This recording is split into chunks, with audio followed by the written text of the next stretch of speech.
as some of you know, and maybe some don't know, Jane's ordination was on board a boat, a ship in Lake Constance, also known as the Bodensee. And it was in weather that was much warmer than this and a little more humid too.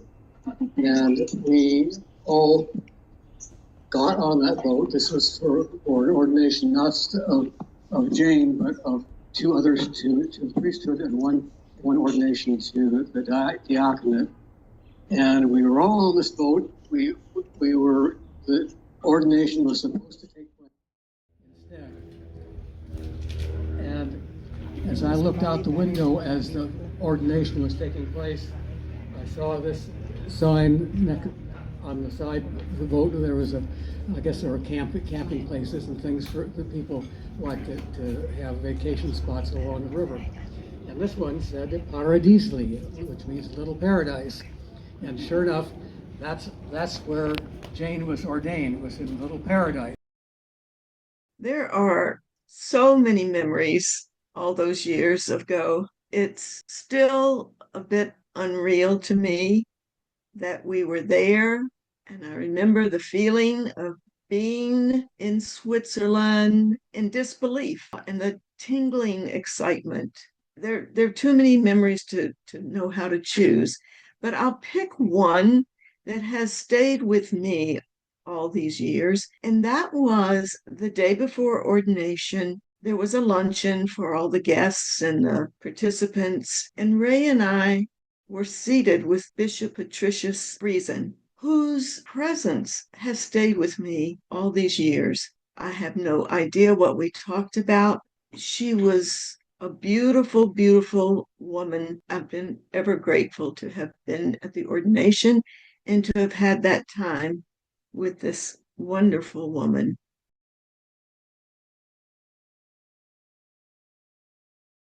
And I remember that event, very much the same way, and was equally impressed with Bishop Patricia. And I made a point in subsequent years of going to a couple of events at which she spoke publicly, just to have another opportunity to connect with her. That resonated with me. The other thing for me was that when I heard about the ordination coming up, and especially, I guess, when we heard a particular date, I just had this overwhelming sense of I am being summoned, I must go to this event.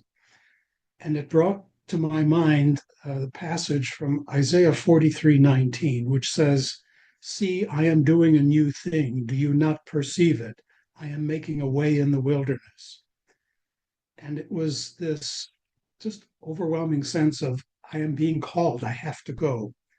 And so I said to Sandy, I'm going to the ordination. Would you like to come with me? And she did. And so we were there. But that sense of being called to something extraordinarily special was one of my main memories. And then the other thing that I would say is that by profession, I'm a clinical psychologist. And it so happened that the place where we would embark on the ship is a town called Rorschach in Switzerland, the same name as the famous ink blot test that psychologists mostly used to use, not so much anymore. So I thought between that sense of being called and that sense of going to Rorschach, it was just something that was absolutely I had to do. And besides that, it was very hot.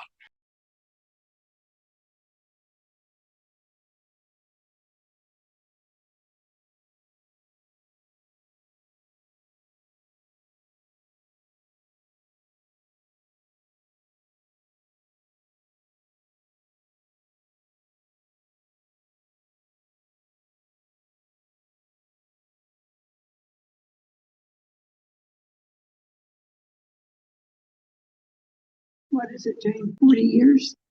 Yeah, somewhere around there. Ever since I saw your two little babies crawling on the floor at a woman spirit meeting in the basement of a convent in Old Town, and you wondering if it was going to be okay with everybody present that these were little boys. Remember that? It was so sweet. Anyway, there's so many events on the way to Jane's ordination.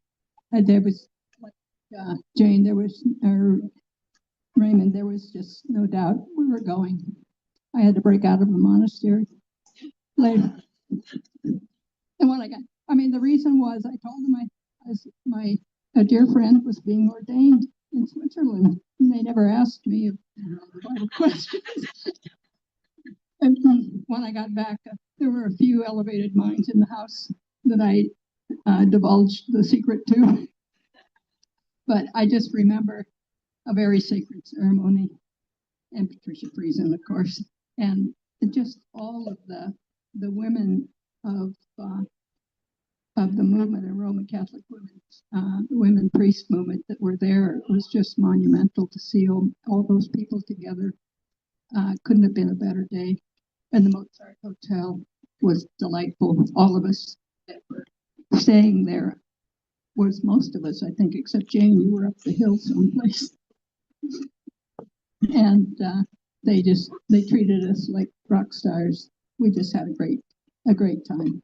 Anyway, we should do it again, Jane. Take Nancy this time. All of you have many memories of Jane's works through the years. She just never quits. God. She's not worn out, and we're not worn out, so let's keep going.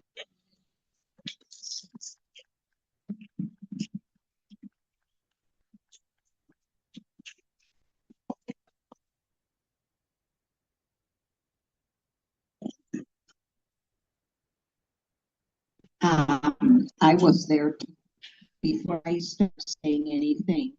For those of you who don't know me, I usually don't look this pretty. I just fell down and fell on my face last week. So, okay, that's it. I was there. It was very hot. That boat was like an oven. But it was a very moving ceremony. And it was, Jane's ordination and Mary Magdalene are much more than that moment. When I was hearing Molly speak, there's a big difference in time, but I can say the same thing. I couldn't deal with the canonical church anymore. And I remember talking to Jane about getting ordained and Mary Magdalene, and I started going, and it was, oh my God, this is what I have been looking for without knowing that it was possible. And it still is. It's at the core of my life. So thank you. Thank you.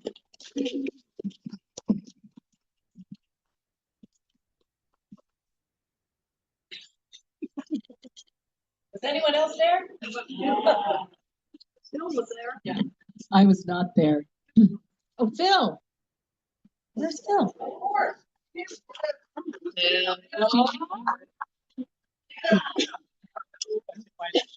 Don't feel obliged.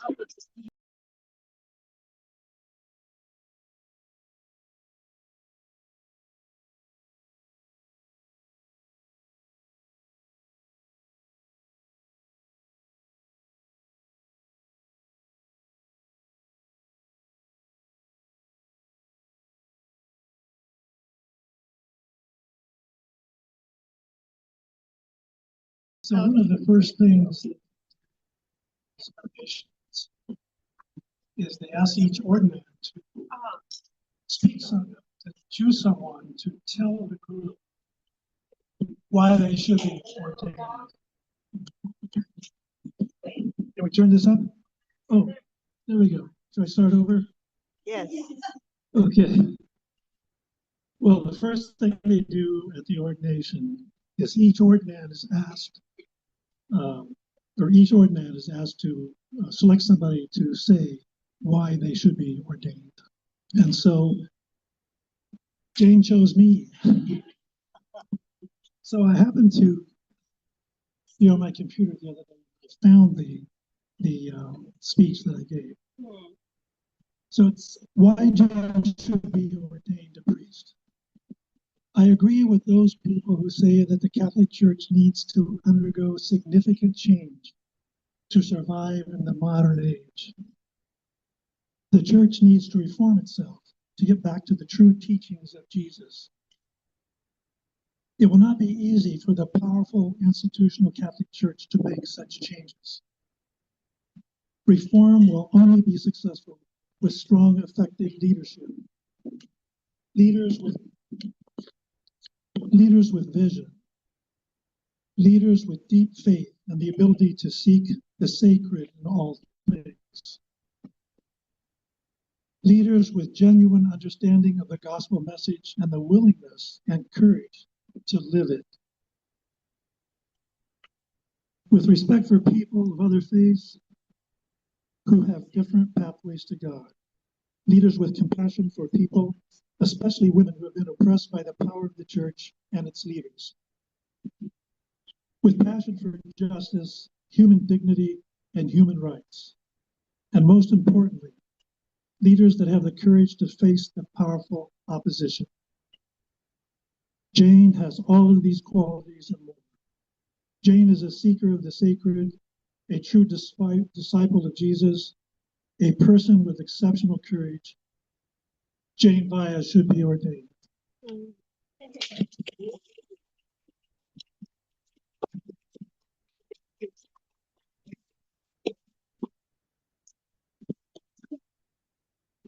And Susie will say a couple words and I'll close us out.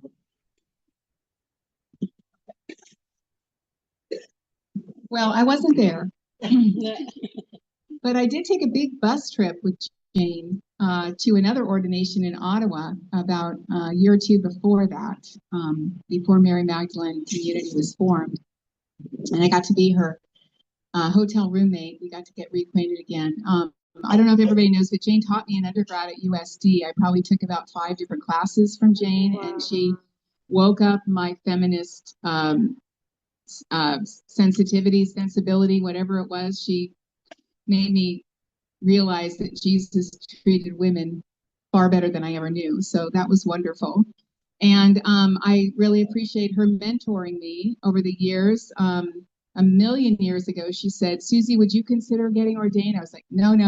So she kept working at me over the years. She'd bring it up every few years and kind of nudge me a little. And then other people nudged me. So I'm grateful for her mentorship. And I'm really grateful that she was my professor in college. It made USD a wonderful place. So thank you, Jane.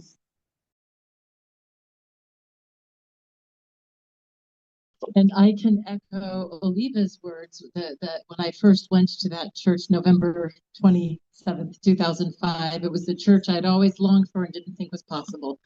And the rest is history.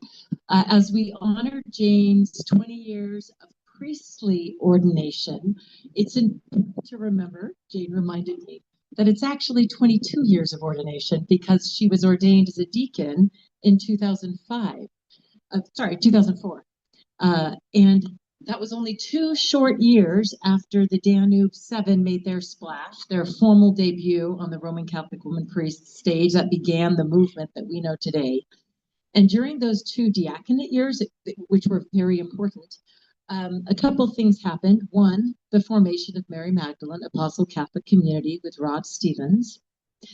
And during those 2 years, and I think this is important because it's been a hallmark of her priesthood, she took time to educate herself, to engage in spiritual formation, to complete all the classwork needed of a seminarian. So to be taken seriously, we, women priests, need to have the formation and education at least equal to canonical priests. And she took those 2 years and did just that. And as I said, that has been a continuing education and spiritual formation has been a hallmark of her entire priestly pastoral career. Also in those early years, as she and Phil were really seminal in forming RCWP as a movement into an organization. They both helped incorporate Roman Catholic woman priests that is now the strong organization it is today. Now we know Jane knows all of us have different experiences, but we know Jane's legacy with Mary Magdalene. But just to recap for those who may not be as familiar with RCWP, it is not just about adding women, just not about the ordination of women, but it's about a renewed priestly ministry. So that means really it's like the Magnificat. It's turning things on its head. Instead of the accountability going up, the accountability goes down. So the bishops are accountable to the priests and the pastors who are accountable to the people of God. So that's the sort of renewed priestly ministry and the empowerment of the people of God. And not only are we celebrating 20 years of priestly ministries, honoring the diaconate that got you to priestly ordination, but also for the last 9 years, Jane has been a bishop in RCWP. I think you know that. Some of you saw the staff here. And the bishop, it's a similar thing. It's not a bishop like a canonical bishop. It's a bishop who is a pastor to the pastors, who brings educational opportunities to the priests, who brings spiritual formation opportunities to the priests, and who cares for the priests, in addition to ordaining women. So we also, Jane, we honor your 9 years as bishop, now Bishop Emerita, and so nice that the new bishop of our region could join us for this wonderful service. So Jane, per the title of the book, you have filled empty shoes in the Vatican, but yours are always impossible to fill. So it's my privilege and joy to have known Jane as a deacon and as a priest and as a bishop and as a parent and as a spouse and as a colleague and as a friend. So please now let's toast Jane. Raise your glasses if you, Jane needs one.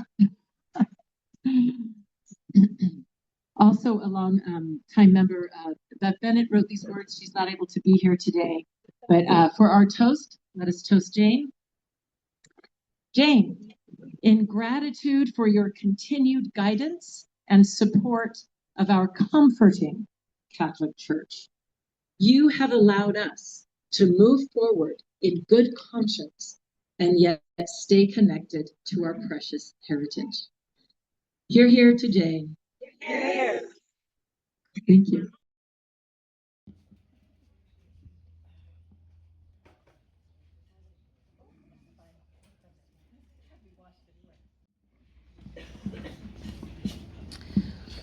I thought I was one of the pastors here.